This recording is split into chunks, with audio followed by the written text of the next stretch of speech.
বারাণসীর অলিগলি আর গঙ্গার ঘাট তো অনেক হলো, কিন্তু আজকের সকালটা শুরু হচ্ছে এক অলৌকিক শক্তির টানে, আর শেষ হবে বারাণসীর সবথেকে আধুনিক এক ঘাটের মোহময়ী সন্ধ্যায়।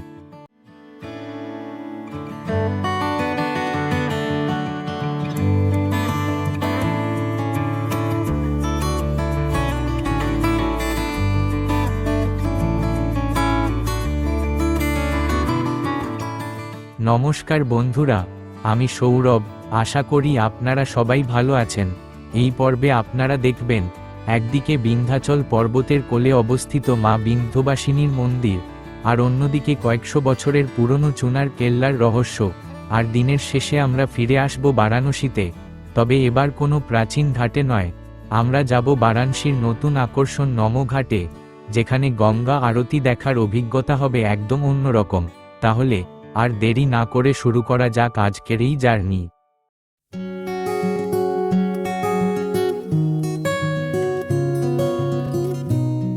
আজ আমাদের বারাণসী ভ্রমণের শেষ দিন। এখন ঘড়িতে ঠিক সকাল 8টা। গত কয়েকদিন আমরা বেনারসের বিভিন্ন জায়গায় ঘুরে বেরিয়েছি, কিন্তু আজকের পরিকল্পনাটা একটু অন্যরকম। আজ আমরা শহর ছাড়িয়ে একটু দূরে যাব। আমাদের গন্তব্য মা বিন্ধ্যবাসিনী মন্দির এবং প্রাচীন চুনার ফোর্ট। আজকের পুরো ভ্রমণের জন্য আমরা একটি গাড়ি ভাড়া করেছি 3500 টাকায়। চলুন আর দেরি না করে বেরিয়ে পড়া যাক।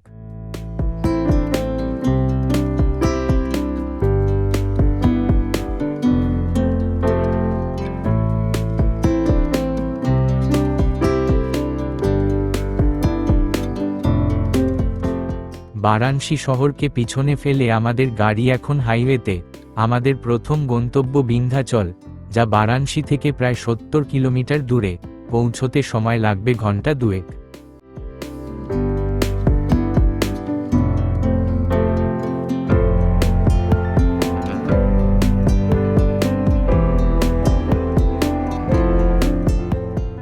দেখতে দেখতেই আমরা অর্ধেক রাস্তা চলে এলাম।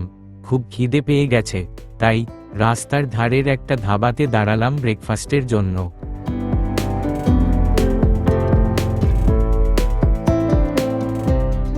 আমরা গরম গরম আলুর পরোটা খেয়ে আবার যাত্রা শুরু করলাম।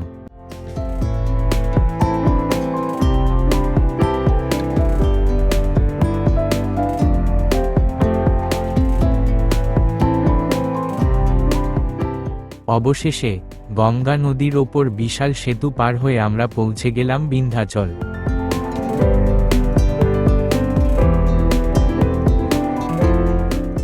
বিন্ধ্যাচল উত্তরপ্রদেশের মির্জাপুর জেলার একটি প্রধান হিন্দু তীর্থস্থান, যা এলাহাবাদ ও বারাণসীর মাঝে গঙ্গা নদীর তীরে অবস্থিত। এটি মা বিন্ধ্যবাসিনী মন্দিরের জন্য বিখ্যাত, যা দেবী দুর্গার একটি প্রধান শক্তিপীঠ।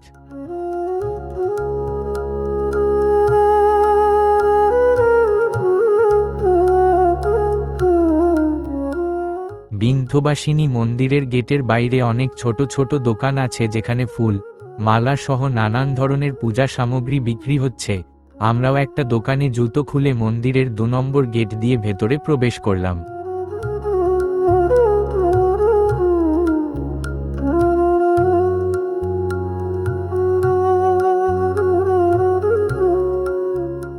মন্দিরের সামনে এসে দেখলাম প্রচুর ভক্ত এসেছেন দর্শনের জন্য।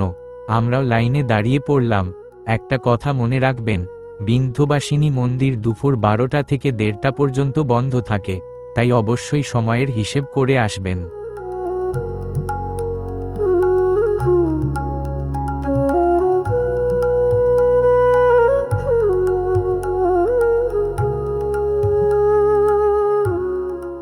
এই বিন্ধ্যবাসিনী মন্দিরের মহিমা অপরিসীম। বলা হয়, যখন ভগবান বিষ্ণুর নির্দেশে যোগমায়া বিন্ধ্যবাসিনী রূপে নন্দ ও যশোদার কন্যা হিসেবে জন্ম নেন, কংস তাকে পাথর আছড়ে মারতে গেলে তিনি হাত ফসকে আকাশে মিলিয়ে যান এবং অষ্টভুজা রূপে আবির্ভূত হয়ে কংসের বিনাশের বার্তা দেন। এরপর তিনি এই বিন্ধ্যাচল পর্বতে স্থায়ীভাবে অবস্থান করেন।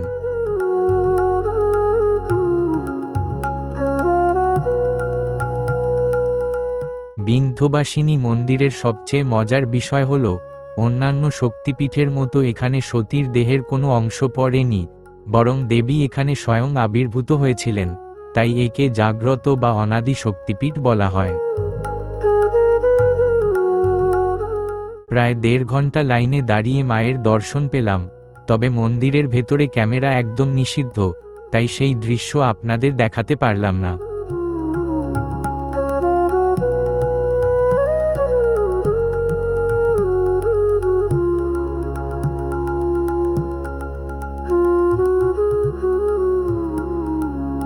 বিন্ধ্যাচল থেকে আমাদের পরবর্তী স্টপ চুনার ফোর্ট, দূরত্ব প্রায় 50 কিলোমিটার, গাড়িতে 1 ঘন্টার পথ। আপনারা চাইলে ট্রেনেও আসতে পারেন, সময় লাগে 45 মিনিট। ট্রেনের সময়সূচি আমি স্ক্রিনে দিয়ে দিচ্ছি।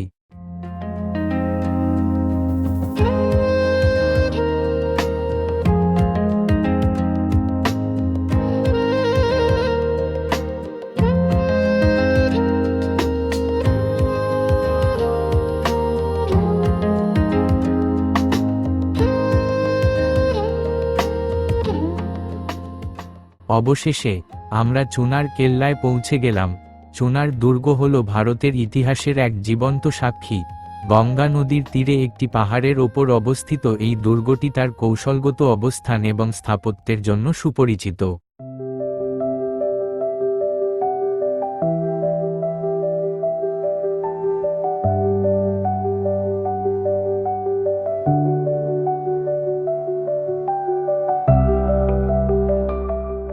সম্পূর্ণ বেলেপাথর দিয়ে তৈরি, চুনার দুর্গের ইতিহাস প্রায় 1000 বছরের পুরনো এবং এটি হিন্দু, মুসলিম ও ব্রিটিশ এই 3 আমলেরই সাক্ষী।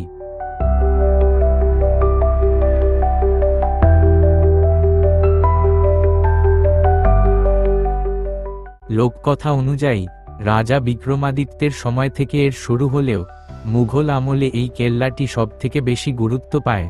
1530 সালে এই দুর্গটি দখল করার জন্য সম্রাট হুমায়ুন এবং আফগান সম্রাট শের শাহ সুরির মধ্যে তীব্র লড়াই হয়। এই দুর্গ ছিল শের শাহের অন্যতম প্রধান শক্তি কেন্দ্র।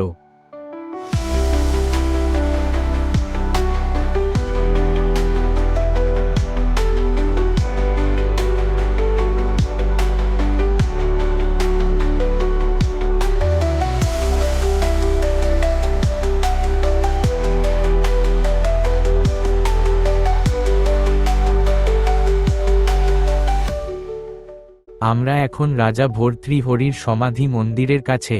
তিনি ছিলেন রাজা বিক্রমাদিত্যের বড় ভাই।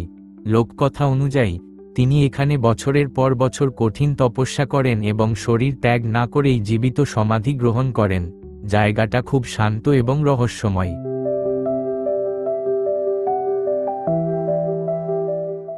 বর্তমানে এই দুর্গে প্রবেশের জন্য কোনো প্রবেশমূল্য বা টিকিট লাগে না, তবে দুর্গের ভেতরে গাইড নিলে তাদের আলাদা খরচ দিতে হতে পারে। আর হ্যাঁ, চুনার ফোর্ট প্রতিদিন সকাল 9টা থেকে বিকেল 5টা পর্যন্ত খোলা থাকে, কিন্তু আমার মতে দুপুরের কড়া রোদ এড়াতে সকালে বা বিকেলের দিকে যাওয়াই ভালো।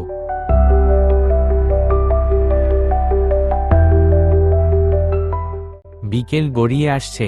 কেল্লার ওপর থেকে গঙ্গার এই রূপ দেখলে আপনি সব ক্লান্তি ভুলে যাবেন। এখানে নদী এক বিশাল বাঁক নিয়েছে, নীল আকাশের প্রতিচ্ছবি আর নিচের শান্ত জলধারা, যা পুরো দৃশ্যটাকে ছবির মতো সুন্দর করে তুলেছে।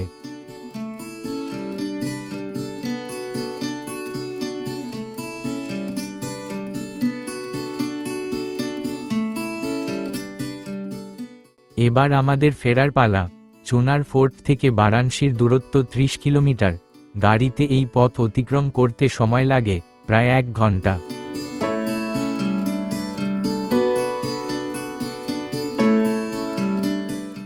অবশেষে আমরা হোটেলের কাছে পৌঁছে অ্যারোমা অফ কাশী রেস্তোরাঁতে বসে লাঞ্চ সেরে নিলাম।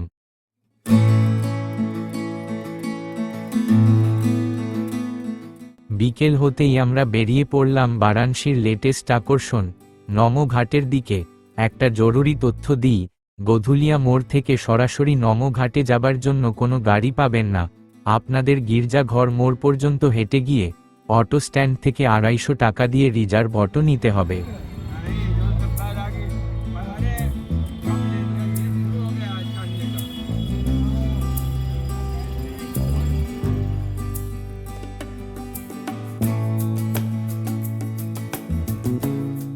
গির্জাঘর মোড় থেকে নমো ঘাট প্রায় 8 কিলোমিটার দূরে। আমাদের পৌঁছতে সময় লাগলো 30 মিনিট।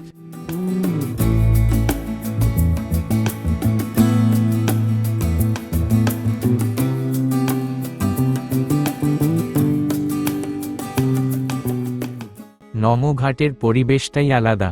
এখানে আধুনিকতা আর আধ্যাত্মিকতা এক জায়গায় মিশে গেছে। চারিদিকে মানুষের কলতান, বাচ্চাদের জন্য টয় ট্রেন, চমৎকার সব রেস্তোরাঁ, ঘাটের সিঁড়িতে বসে গঙ্গার হাওয়া খাওয়ার মজাই আলাদা। আর এখানকার প্রধান আকর্ষণ হলো সেই সুবিশাল হাতজোড় করা 3টি নমস্তে ভাস্কর্য। বড়টি 25 ফুট আর ছোটগুলো প্রায় 15 ফুট উঁচু।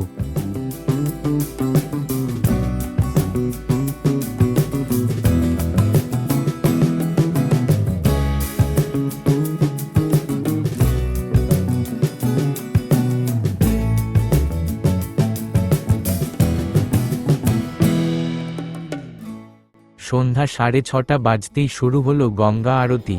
দশাশ্বমেধ ঘাটের আরতি প্রাচীন হলেও নমো ঘাটের আরতি ভীষণ রাজকীয় এবং গোছানো।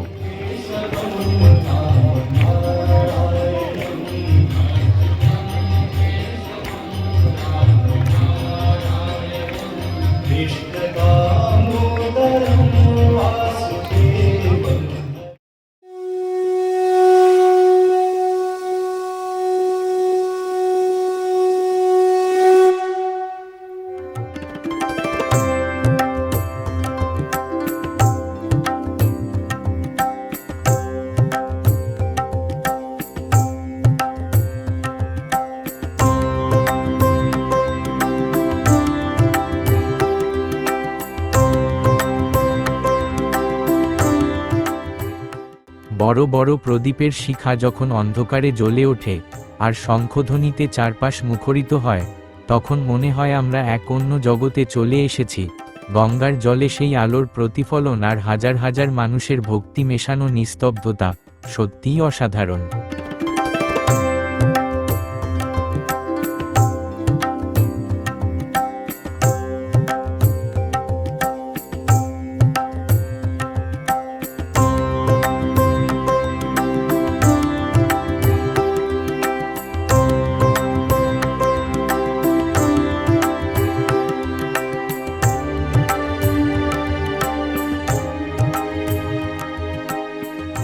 আরতি শেষ হওয়ার পর আমরা ফেরার জন্য মাথা পিছু 100 টাকা ভাড়ায় শেয়ারিং বোটে উঠলাম। রাতে অটো পাওয়া কঠিন, তাই বোটই সেরা বিকল্প।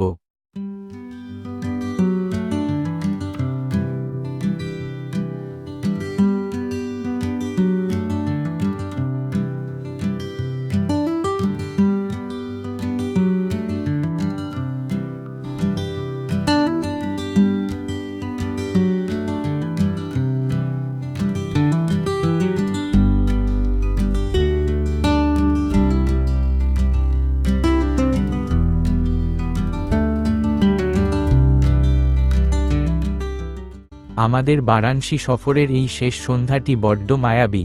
নৌকা ললিতা ঘাট, মণিকর্ণিকা ঘাট হয়ে দশাশ্বমেধ ঘাটের দিকে এগোচ্ছে।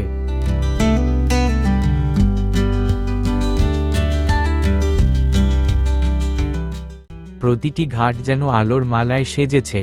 জলের ওপর থেকে বেনারসের এই আলোকসজ্জা দেখলে মন ভরে যায়।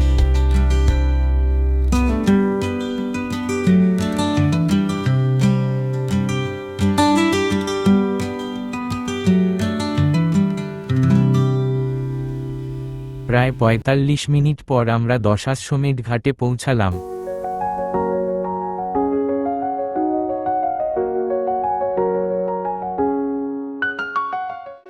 এভাবেই শেষ হলো আমাদের বারাণসীর 4 দিনের দুর্দান্ত সফর। তবে আমাদের ভ্রমণ এখানেই থামছে না। আগামীকাল আমরা যাব প্রয়াগরাজের ত্রিবেণী সঙ্গম। সেখানে নৌকা থেকে এক অপূর্ব সূর্যাস্ত দেখব। দেখা হচ্ছে পরের পর্বে। ভালো লাগলে ভিডিওটি লাইক ও চ্যানেলটি সাবস্ক্রাইব করতে ভুলবেন না। নমস্কার।